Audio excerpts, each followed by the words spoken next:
είναι εδώ τη χώρα. Οι άλλοι σκόνονται και πάνε στη Βουλγαρία τις επιχειρήσεις τους. Και η πατρίδα μας στενάζει.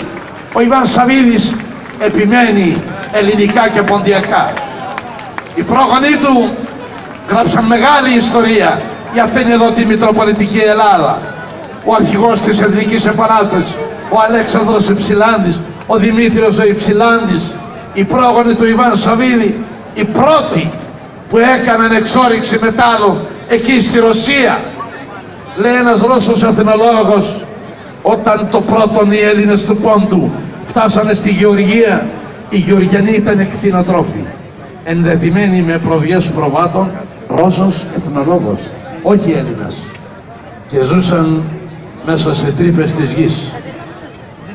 Κάποια στιγμή, δειλά βγαίνοντας από αυτές τις σπηλιές, είδαν να καταπρασινίζει ο τόπος, σιτοβολώνες, καλαμποκόνες και κάτι τετράγωνα, λέει, με σπίτια, με παράθυρα και πόρτες, και τους ονόμασαν, λέει, Ιούς Σοφών.